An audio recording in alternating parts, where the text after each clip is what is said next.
So this is the discovery call preparation or planning section of the project process.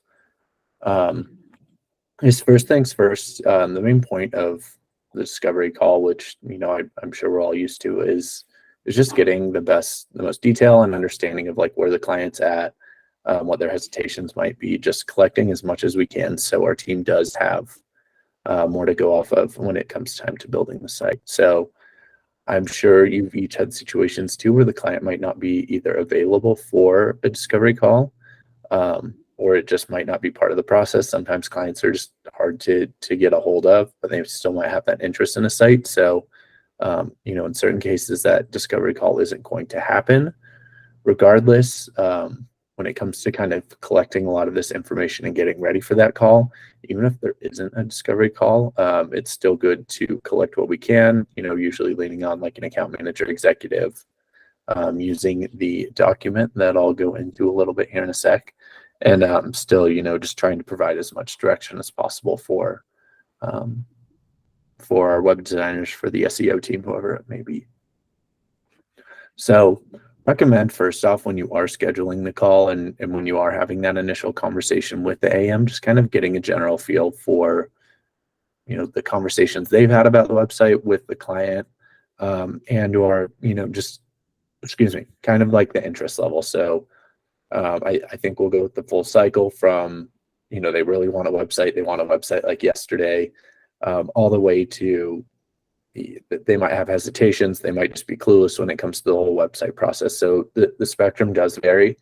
And I think getting that established sooner rather than later as you are preparing for the call is going to be beneficial and will likely drive how that call goes. So there's some questions here, some commonly asked questions that we can share with you too.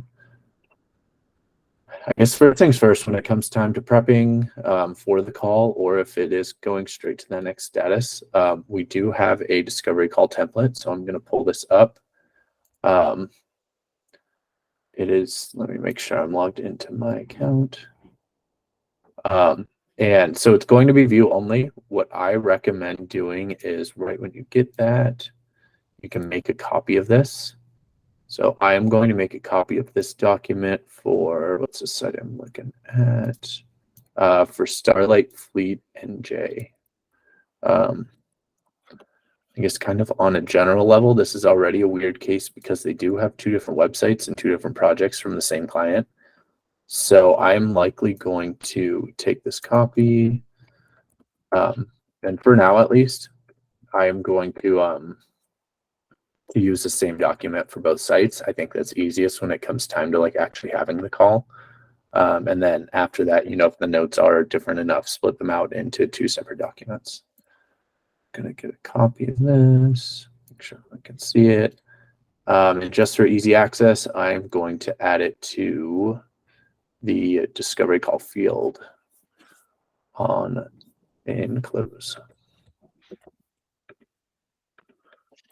Hey, Rob, can I make one quick recommendation? Yeah.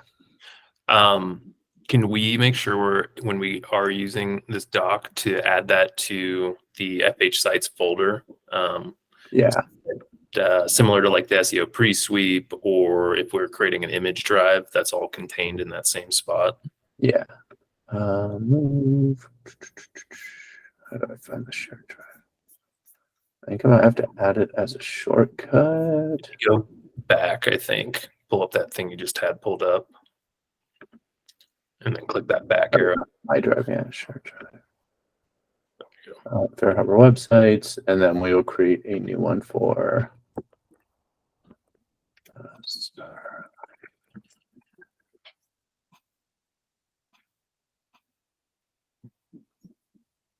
Perfect. Okay, so everyone should have access to that. It is just another place. And then, yeah, the SEO team does use that. We can use that too for images. And I guess separate question. Phil and Jen, have you been using that at all? Is that something that's been introduced to you? I didn't know it existed until just now. I vaguely remember it coming up in training, but yeah, it completely left me once I hit the ground running. Yeah, same here. Okay. I Um, will say you can add your Google Drive offline to your what do they call this on Mac Finder, and then you can have like a Mac interface of all the folders. By the way, much easier than navigating the Google stuff. Just side note. You know Yeah. what you can do also, if that's kind of the workflow you're using, Phil, is just add I believe you can add just a shortcut into the shared folder so people could still go into there from that if that's the better way to do that. Yeah, I don't mind moving them. I don't mind moving all my stuff over into the shared folder. I can access the shared folder on my computer, is what I'm saying. So I don't, yeah, I can access all of it. I'm looking at it right now in Finder. I've got all the companies and everything. It syncs it. It's just a way to do it with the actual Mac file system, and it's much faster in my mind. Gotcha. I actually didn't know you could do that, so I might. Yeah, I'll have to share. we can do a training on that too. Sorry, didn't mean to get us off subject. All good. I don't have a note for, where's my tab? For that, but I'm going to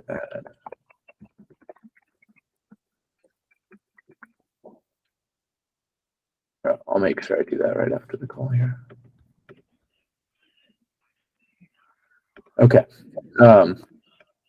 So now that we do have, let me get rid of the document. Now that we do have this document created, it kind of serves as a good central point to start collecting data, and even, you know, before we have that call, just kind of going into a place here and annotating, you know, what might, any issues, any points that you want to bring up, along with the list of questions that we have there. So this first thing, have we previously built a website or preview for the client? That does happen somewhat frequently. You know, I think in some cases we'll see a spectrum there too, where in some cases it is the same point of contact and they're revisiting this project, they're already aware of it, all the way to like, we built them a site 4 years ago and the primary point of contact now wasn't even at the company then. So it does vary quite a bit, but a few points just to kind of get that context. So hopefully the project submitter is making a note that they had a previous site with us. Hopefully that conversation was brought up. That is the best case scenario.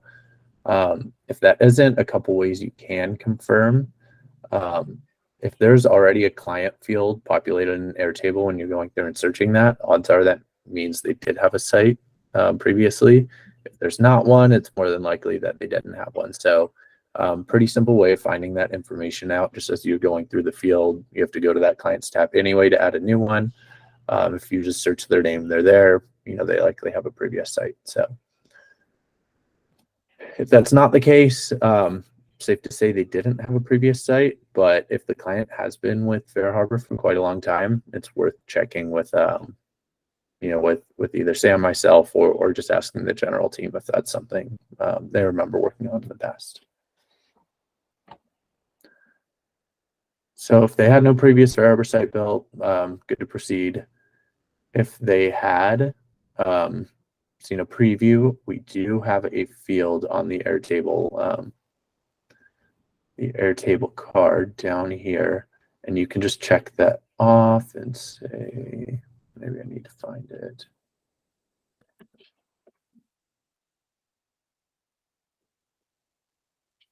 Previous, so you would just check this off, and that just marks that they were on it before.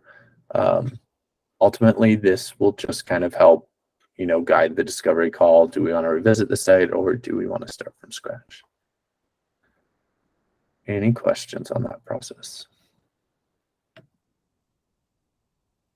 No.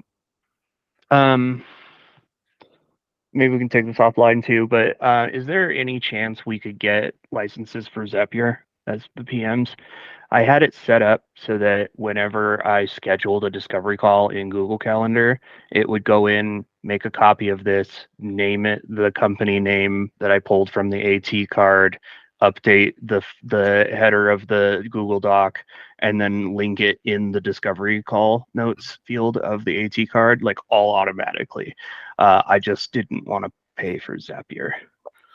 I can ask Corinne about that when I meet with him tomorrow. I know as a company we have for Zapier. I don't know what like the limitations are or who they allow to use that though, but I can ask for sure. That would be great. Yeah, because if that's the case, I can dredge that back up and then I can share it with y'all, and that'll save us a lot of time, I think. All for automating stuff. So yeah.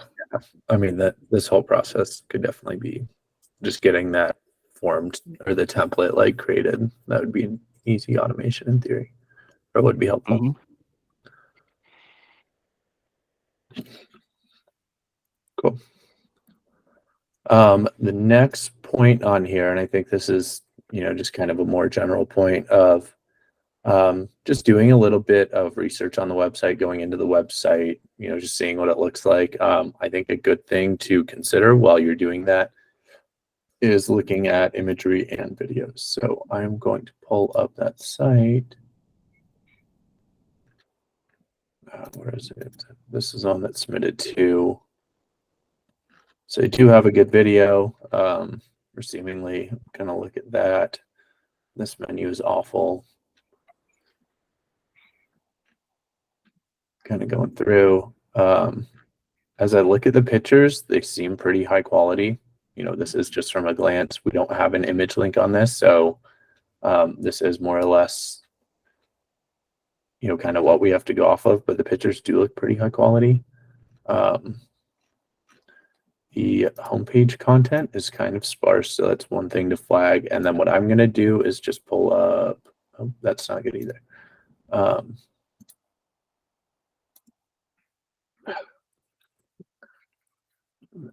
And it didn't open in a new tab. All right. Is that the other one? Cool. All right. So I found the Starlight Fleet one. And just kind of getting a better idea if they are posting consistently, if they do have good imagery. This is another good thing to ask for if they can provide some of these images or whatever the case might be.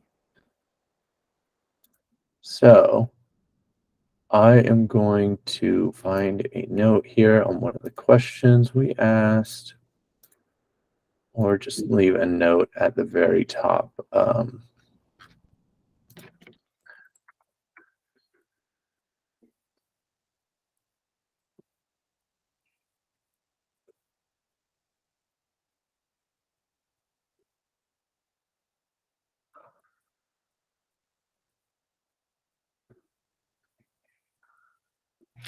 One quick note on that too, just while he's writing that out. I personally have found that Facebook stores photos at higher pixel sizes, so you're probably likely to get better photos from Facebook, and I think Instagram limits it to like 900 pixels or something like that. So Yeah, side note on that.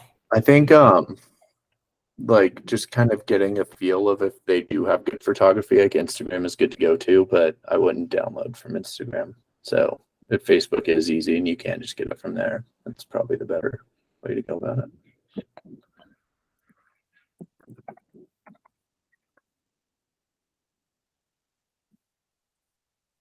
So I'm gonna put this there.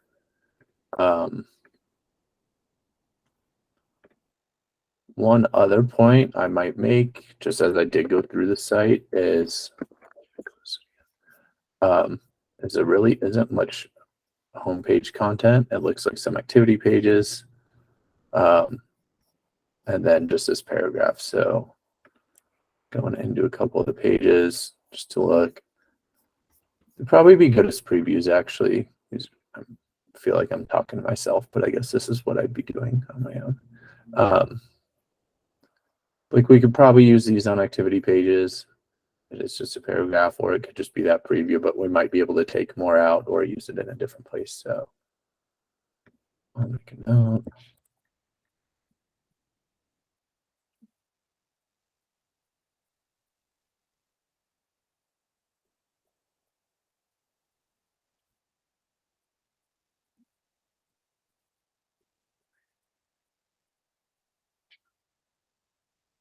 Okay. Couple notes there. And then before I go into the next point, any questions on the pitcher process? Nope. I'll just make one other quick note. I would Yeah. still ask client for photos, but if Yeah. we know we have like some good ones on Facebook and they're going to be difficult to, get like an actual folder put together, sometimes it makes sense for us to just go in there and grab those ourselves when that's the case. Agreed. Cool. So looking at example sites we can gather during the discovery call. I think first and foremost, in some cases too, the client, excuse me, will have already provided some example websites, whether it's that or the client. Sometimes it's a Fair Harbor site, sometimes it's a completely random site. So that is always helpful to go off of, before we start, because that is something that you can ask the client about during that call. If not, a couple steps you can take to get some relevant sites. First, use your own memory bank. Think of some sites you've taken live. I think a good one that comes to mind for me pretty quick is the Two Conch site, because it is fishing. I know they have one in Florida. They do a little bit different stuff, but I do get somewhat similar vibes. So I would pull that site up. And then there is an example sites tab here.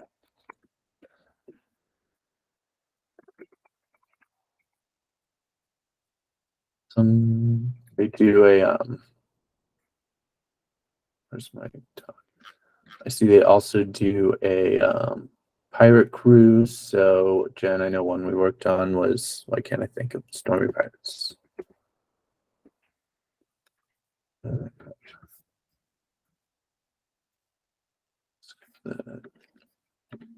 So just a couple examples. They are, not too similar from each other. So I think you get some good context there, but overall I think the Fair Harbor sites are always good to share because it is a good idea of like activity cards and things like that of what they can expect.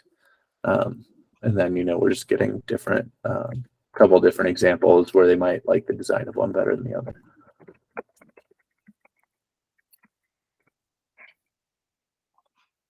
Okay, so got a couple there. If I did want more, if I couldn't really think about any, we can use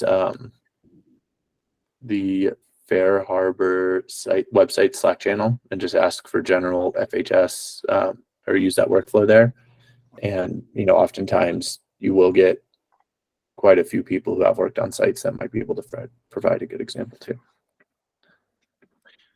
I just dropped this in the chat, Rob, but Yeah, that's the list of just ongoing like sites with just random tags of like what they're good for or what they have on them. So I think that list is editable by anybody on the team. There's probably a better way to like store that for everyone. But for now, if you guys ever, need a quick place to check, that's usually a good spot to just look first. I think other people have started adding on there too.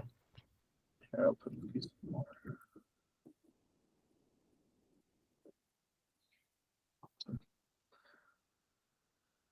This is definitely a good one with all the categories too. I know they have the like outline on the side too, so you can filter it a little bit. Cool. And then we do have our sites.com or sites at fairharbor.com/overview, and we do have a handful of examples here. That side note, I would like to update here in the near future. I think we have a few new really good sites we could add there. All right. Any questions on example sites? Cool. All right. And then last step here, kind of before the call, is just have an idea about the estimated timeline before joining the meeting, before the meeting starts, just in case they do ask if that is information you want to share with them. An easy way to do that is on the Slack channel. I can't see my screen here. The FHS Enterprise Project Management, that does show the next available sprints for not live on Fair Harbor and current Fair Harbor clients. So that's a pretty good quick way to reference that if you need it. Of course, you can always go to our sprint as well. Wrong time. And then reference the first one that says planning will be the first available sprint that we have time on. Keep in mind, if that one looks like it's filling up, it might be a good idea to just give them the next one just in case. Do we have that? We get it done earlier, great. If not, then they would expect it June 27th at the latest. So, And I think these hours are a pretty good reference of just how much time we do have in a sprint. So it's usually like once we get to 200 hours, we're pretty much capped off. You know, of course, there's some exceptions, but that's kind of the general rule to follow. And I am going to document those here as well.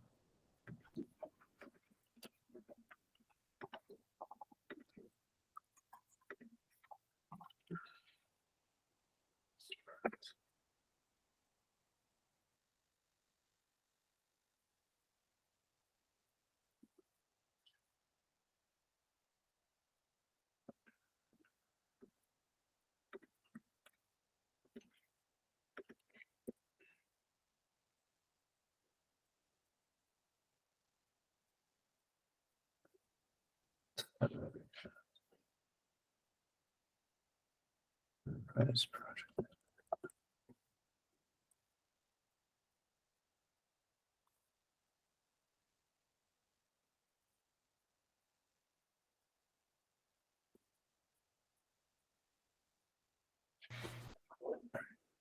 Couple different points there. And all that should put you in a pretty good place ahead of the discovery call. Of course, you'll get more information there. You know, I think this all just kind of boils down to making sure we're getting the right information out of the client and just making sure we're covering our bases. You know, in some cases, the client might not be ready for a site, but I think having a lot of these questions ready at that time too is going to help us kind of filter that and just kind of get a good idea for the client's readiness for the site, or their, you know, just their ability to provide us what we need to get going on a site too. I think this should provide good context for them as well. Any questions?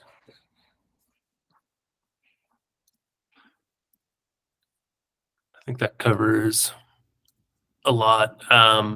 I mean, I think one just last thing to mention is just anything you guys see on their site that's worth bringing up, like if they have some functionality on their current site that, you know, we're not going to be able to do, maybe gauging how important that'll be. And if so, you know, maybe just letting the account manager know ahead of time, hey, I see this on their site. You know, we're not going to be able to do this. That if this is kind of a deal breaker for them, then maybe this isn't the best option. So just making sure you guys are on the same page for those types of items beforehand too, I think will be really important. You know, if you bring that up and it turns out it's not a big deal, that's great. But last thing we want to do is, you know, build the site obviously, and then find out that there's something that they needed on there that was overlooked. So I think as you guys do this more and more, you'll kind of like pick up those types of things from clients, but just kind of the unwritten things that aren't on this list that you might see. I guess a good example of that would be an online store, something like that, that they might need to set up. So, yeah. The other thing I'm currently dealing with that we may want to talk through is potential solutions is that, like for Charter Smarter, they were working with an AE because they were not live on Fair Harbor. They gave the AE all of their requirements and needs for the site, and I didn't get a single one of those. And so we got all the way to the reveal call before they were like, I felt like we were pretty clear about this. We were adamant about this. None of this is done. And so now we're rushing through 1 hour of work per yacht through 29 yachts to try and get it done the way that they said it from the very beginning. So what I'm thinking is that maybe with the AE, we can just do a quick call, share this doc with each other, and kind of talk about the things that we need to cover. Maybe have them add things to the doc as they go before you get to the discovery call. I 100% support that. I think this process should go for both AMs and AEs. So with AEs, sometimes there's a little bit more going on and we won't always be able to schedule a discovery call. That being said, I don't know that we always need to kind of go to the same lengths for those clients that are not yet live. So long story short is, yes, I do think, it's totally fair to just kind of go through this kind of stuff with an AE before we get started and make sure nothing else was brought up. So definitely kind of use this same process when working with that side of the team.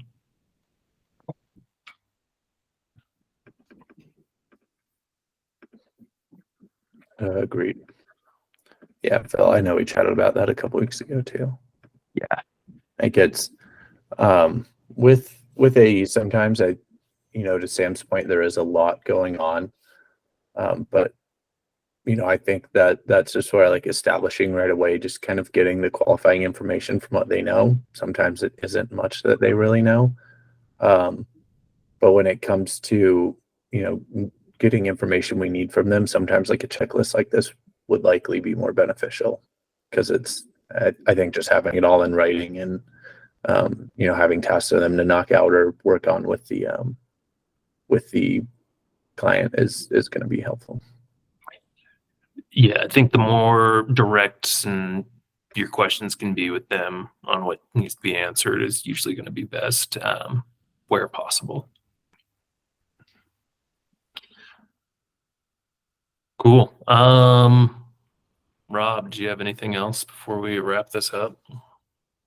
I don't think so. I guess I'm going to stop recording.